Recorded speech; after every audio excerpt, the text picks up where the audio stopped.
trade war with China? Yeah, sure. Why not? Second thought? Might as well. Might as well. You have second thoughts about escalating the war with I China? have second thoughts about everything. The past week has seen a series of head-spinning, flip-flopping statements and tweets from President Trump about his trade war with China and other issues, including possible tax cuts. His comments roiled markets, created serious uncertainty among business leaders and economic policymakers around the world. I'm Sam Roberts of the New York Times. Welcome to the New York Times Close Up. We'll have more on Trump and on the state of play in the Democratic primary field with a pair of New York Times political journalists in a few minutes. But we begin with the man who runs the largest urban university in America, Felix V. Matos Rodriguez. He took over as Chancellor of CUNY on May 1st of this year. CUNY has been an extraordinary engine of social and economic mobility for generations of New Yorkers, including my own dad. The chancellor oversees a budget of $3.6 billion. More than half comes from the state. It's an amazingly diverse system, about 30% white, 26% Hispanic, 24% Black, and 20% Asian. It has about 275,000 students, 25 campuses. They include Brooklyn College, which itself has over 17,000 students, offers 86 different degrees, has a film school housed on a working movie lot. Queens College, which has almost 20,000 students. Walt Whitman once taught in a one-room schoolhouse on what is now the college's campus, and Hostos Community College, which has over 7,000 students and a women's basketball team that has been national champions. Now, you have got a Macaulay Honors College. You also take in a lot of kids, particularly in community colleges that require a fair amount of remedial work. Let me ask you, and this obviously is not within your bailiwick specifically, but are the city's public schools doing a good enough job preparing students for CUNY colleges? Oh, great to be here in your show, so thank you so much. And the DOE has been really an important partner for CUNY. The data in the last decade sort of shows that they have really improved in their college readiness standards. We've been part of that collaboration with them. And we intend to do more. We want to have those students as ready as they can be to do college level work. Some of them also, because of the great diversity here in New York, English language learners, they come to New York at different times. They might not be quite as ready, but that's what CUNY is there for, to be able to work with that great talent. And if it's not ready, get it ready. If it's ready, make it go to soar to new heights. But the partnership with the DOE is a really, really important part of the work that we do at CUNY. And again, this is not exactly your jurisdiction, but the gifted and talented programs in New York City public schools, good thing or bad thing for the kids coming into CUNY? Well, I mean, again, I think that every kid should be allowed to go into the program that best matches their potential, right? So in that sense, we should have programs for kids in K-12 and also in college that match that same level of potential. We welcome all kinds of students into the system. We have a diversity of colleges to do that. As you mentioned, we go from programs that are sort of pre-college to get you ready to get there, to honors programs like Macaulay, to professional schools like the law school, the School of Journalism. So the great diversity of the CUNY system means that there is a place for any student that has the desire to get an education and might not have the means to do so. It really is incredible when you look at the statistics involved in CUNY, and also when you look at measures, and I'm not exactly sure how they measure them, of students who were pushed into the middle class from where they started. 42% of CUNY undergraduates are the first in their families to go to college. Nearly 40% speak a native language other than English. How does CUNY do that? Well, I think that the recipe that goes to the inception of the Free Academy, which is access, affordability, and academic excellence, and that has been the trademark for CUNY since its founding. So we're always trying to be as accessible. 65% of our students end up not really, paying any tuition at all. 80% of our students graduate debt-free. Where can you find these numbers in this country? We're very proud of that. At the same time, you have all these students who are out there getting Rhodes scholarships, awards, winners, going to graduate programs, becoming great writers and creative people. So it shows that the return on investment, the work that is done by our faculty, the work that is done by our advisors, by our staff, really has a transformational effect on these students, and we are the American dream machine of the city of New York. I don't think most New Yorkers have the slightest idea that only about 1 in 10, a little bit more than 1 in 10 students in the CUNY system pay full tuition. I think it's one of the things that is true. I mean, just 11% actually pay the entire freight of tuition. So when you look at for some of our neighboring states, it is cheaper to be an out-of-state student, let's say coming from New Jersey, than to pay the tuition at Rutgers, right? So it is extremely affordable, particularly in a city like New York, which the cost of doing business is very, very, very high. But it's proven to be a recipe for success. New York State is one of the states that is the most generous in terms of supporting higher education. And I think we need to do a little bit more in getting some of the philanthropic sector to be supportive of the work that we do at CUNY. People will ask, why do we need separate systems, a CUNY and a SUNY? Well, think about being able to manage things. I mean, our system is big enough with 25 campuses. Do you want to add another 64 campuses? I mean, there might be some efficiencies here and there in cost, but some of the mission of some of these schools is very, very different. The role they play in different communities is very, very different. In the case of CUNY, if you think about the role that a place like Ostos has for the community in the South Bronx, the role that Medgar Evers has for places in Central Brooklyn, the place that John Jay, all those things, they matter, right? So it's not a cookie cutter approach. So I don't think that whatever measure necessarily of efficiency that you may gain would be good in terms of understanding the mission of these centers. And sometimes having systems that are too big, then really they become unmanageable and you undercut any kind of efficiency that it might bring. How long should it take most students to graduate from a 4-year college? The least amount of time possible. Good answer. I think that I'll give you one example from my experience at Queens College, right? One of our student, the president of the student government, decided to stay an extra year because he was elected a second year. He's interested maybe in a career in politics and all those things. So for him, that extra year, which by any stat would be considered a failure, right, made perfect economic and educational sense for him. So I think that we really want to encourage students to finish as quickly as possible because we know that that is going to allow them to be able to enter the labor force with a better set of credentials that would hopefully lead to a higher salary and more satisfaction. That is true. We also know that if they linger for too long, we might lose them, and we don't want that. The worst case is someone who has college debt and has not finished a degree.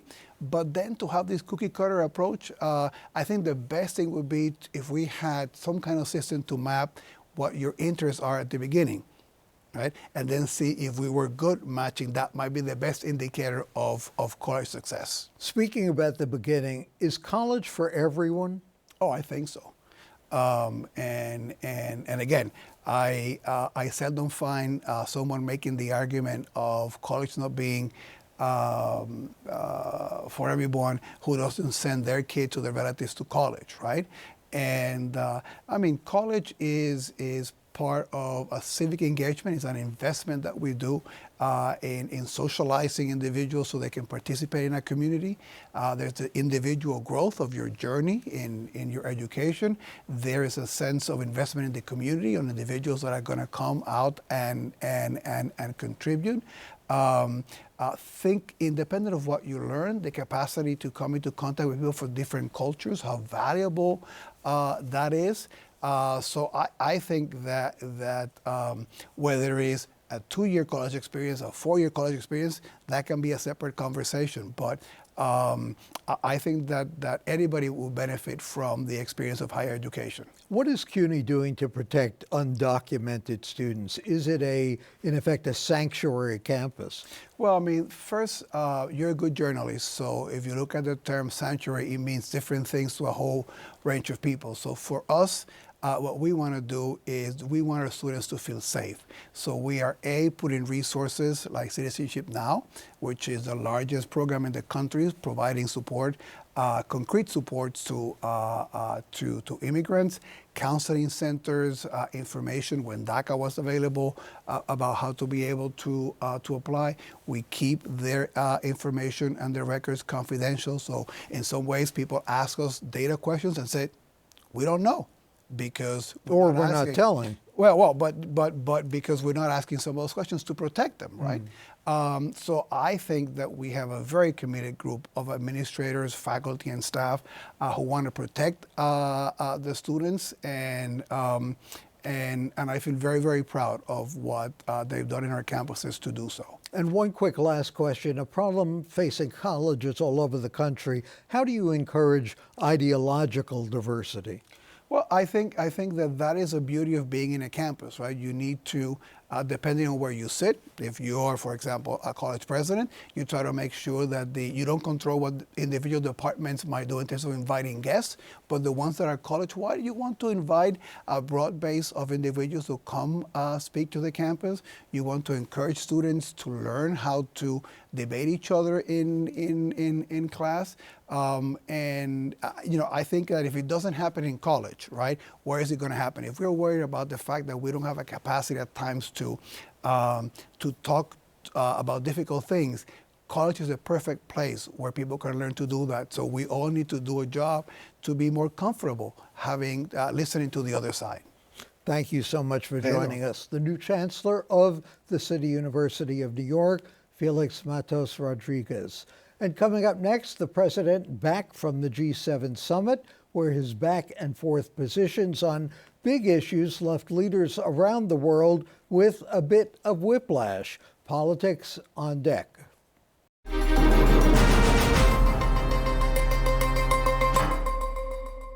Is it a strategy to call President Xi an enemy one day and then say that relations are very good the next day? And then, it's gone back. It's the way I negotiate. It's done very well for me over the years, and it's doing even better for the country. The Times' Peter Baker writes that the way Trump negotiates is leaving much of the world, quote, with geopolitical whiplash. The president's shifting positions make it hard for government and business leaders to separate the signal from the noise. Or is it all noise? On the Democratic side, a new poll from Monmouth University shows a big shift. Joe Biden trailing both Bernie Sanders and Elizabeth Warren. Is the poll an outlier? Meanwhile, the Democratic debate field has been cut in half. Some candidates have dropped out. Plenty to talk about with New York Times political editor Patrick Healy and national correspondent Trip Gabriel. Are we getting into Trump overload? Are people, feeling all of this flip-flopping is beginning to wear thin? Or is this what they voted for?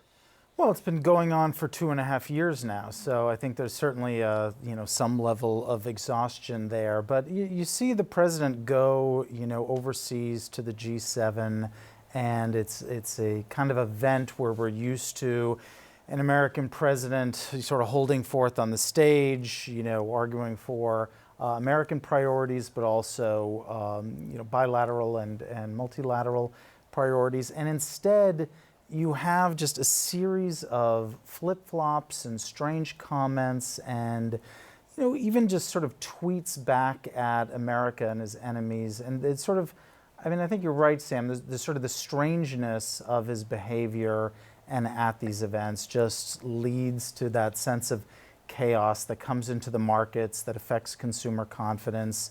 And that he thinks plays well for his base, but I think, raises big questions about his chances. How does it play for the economy? The economy is the one good thing he's had going for him. The economy has been pretty good. Unemployment, the market. Are those people going to get scared? I think at least in terms of the markets right now, if you take the long view, it's certainly been up during President Trump's tenure. But I mean, Tripp has spent more time than I have out in the country. So And well, Tripp, I mean, do people out in the country think there's a method to the madness here? I think what we saw, in France at the G7 was the president caught in the pincers of, his what he thinks of as two constituencies. His base loves him standing up to China. I mean, this is a very strong issue for him. He was elected, saying that he would not let America be taken advantage of by trading partners like China, and going after China was great for him. On the other hand, the stock market tanked on Friday as he flew to France because of his ratcheting up tariffs on China and then China's retaliation. And then he got over there and he was caught between trying to appease the stock market on Monday by saying he'd gotten a couple of calls from high-level Chinese, and nobody could, neither the Chinese nor even his own administration could confirm that there had been these conversations. And so he's trying to calm the markets, and the voters are going to open up their 401k statements, and that is going to really have a big impact on his reelection chances, the state of the economy by that group of voters. On the other hand, there are those base voters who are not leaving Donald Trump, and he needs to bring them out, and one of the ways he can bring them out is by this posture of striking this posture of a fierce fighter. And of course, that's 14 months from now. And as we well know from 4 years ago, a lot can happen in 14 months. What we see in the Democratic side is that field has been winnowed down, at least officially, according to the Democratic National Committee, to 10. But anyone can still run, can't they? This is just the debate field, right? We now see, the old saw in politics is after Labor Day, the campaigns get serious. Yeah, but usually it's Labor Day the same year.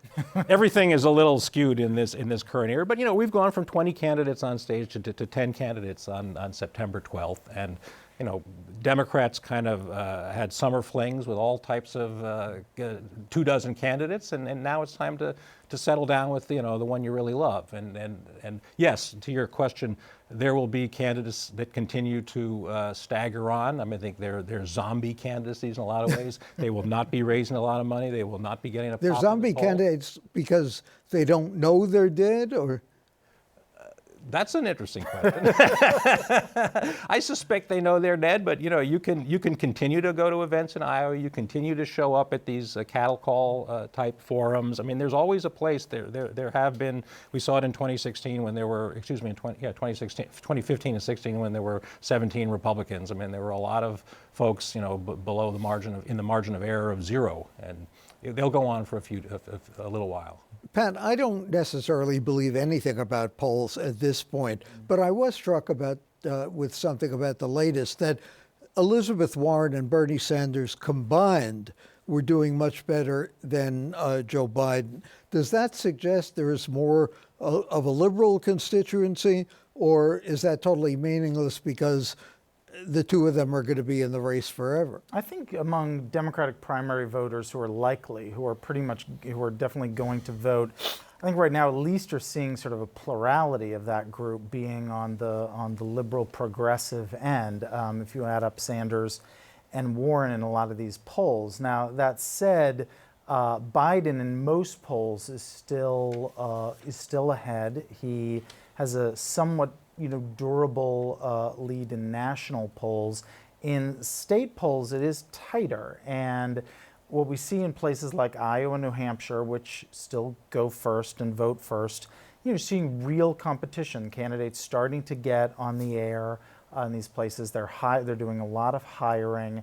And so, at least right now in August, it's sort of hard to say how much that sort of Bernie Sanders, Elizabeth Warren wing vote can grow, if it's a lot, or if it will start consolidating with one of them to the point where, say, you have an Elizabeth Warren going toe-to-toe really with Joe Biden and then sort of eclipsing him on her own. And one of the things I thought we learned from 2016 is that the national polls were relatively meaningless. It mattered in the pivotal states. And do we really, delude ourselves by looking at national polls and looking at money? Are there some better metrics or not? Well, we probably both have an opinion about this one. I mean, for me, the best metric that we have, I think, is reporting. And we have a lot of reporters who are out there with candidates on a weekly basis. And certainly what our Biden reporter, Katie Gluck, has been saying is a lot of volatility in the field and, very uneven performances by Joe Biden, and a real mix of enthusiasm among voters, what we've described as kind of an enthusiasm gap for Biden. So the degree to which the national polls reflect some of the volatility that we may be seeing on the, through the reporting. Again, we're not trying to prove theses, but you are sort of trying to look for patterns to some degree. But I don't know, Tripp, what do you? Well, I think the polls, for political professional people whose job it is to follow politics, we feel like we know a lot about these candidates. I think most voters, the great majority of voters, don't know much at all about these candidates. They don't even watch the debates. I run into people in my civilian regular life that who are good citizens and will vote, but they barely know any of these voters. I mean, I talked to a guy knocking on doors in Pennsylvania the other day for Democrats, and he said the only candidate they even know about is Joe Biden. And so a certain amount of Biden's lead, whether it's in a national or state poll, even an early state poll, is still the name recognition. It's still the momentum of his. And is that so outrageous? I mean, we're not even in the primaries. Does the average voter have to even think about that now? I mean, I'm all for civic engagement, but no, and I think it shows that Biden's lead, which is consistently 5 to 10 points, 15 points in some of these polls, is a vulnerable lead. I mean, I think if they poll voters based on whether you're very or extremely excited, as a paraphrase, to vote for a given candidate, Biden, Sanders, and Warren kind of match up head to head. Biden tends to lead because there's a fair amount of softer support for him. And he has to either defend that support to convert those people into strong supporters, or he might see that drizzle away. And very quickly, speaking of exciting, how is he doing personally as a candidate compared to last time around? Well, I was with him this past weekend in New Hampshire. I covered him in 2012 when he was, running for re-election as vice president. I just feel, and lots of people would confirm this. I feel like he's lost a step in terms of his vigor. In terms of, he looks good. He's fit. He's got a certain amount of energy. But I feel like there's he's a man in his mid-70s, and I think it shows. Like Donald Trump. Like Donald, it shows in a different way. Yes, indeed. It definitely does. Thanks to Patrick Healy and Tripp Gabriel of the New York Times, and I'll add my thoughts on CODA coming up next.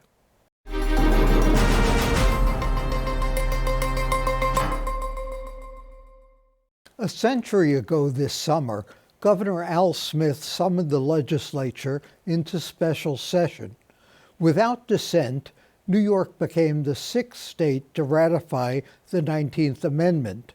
In 1920, for the first time, women would be allowed to vote in a presidential election. Let's forget for a moment the man they helped elect that year, Warren Harding. He had an extramarital affair, his administration was plagued by scandal, and he ranks as one of the worst American presidents. Suffrage was a long time coming, but it was no sure thing. Even as the 13 colonies were becoming the United States, Abigail Adams warned her husband, if women are not represented in this new republic, there will be another revolution. In 1848, women, joined by a few enlightened men, gathered upstate to demand equal rights, although voting was low on their agenda. What became the 19th Amendment was introduced in 1878, 4 decades before it was approved by Congress. Among those who voted against it in 1919 was Senator James Wadsworth, a New York Republican. His wife headed the national association opposed to women's suffrage. He agreed with her for the same reason he had been against prohibition. He argued that the amendment would be ignored in certain parts of the country and make a mockery of the Constitution. New York had already granted women the franchise in state elections. Ratification of the amendment was assured. But getting 3/4 of the states to approve was no foregone conclusion. Tennessee clinched it in August 1920. But it wasn't until the 20th century was more than half over before Virginia, Alabama, Florida, South Carolina, Georgia, Louisiana, North Carolina, and Mississippi got around to ratifying the 19th Amendment too. For the New York Times and CUNY TV, I'm Sam Roberts.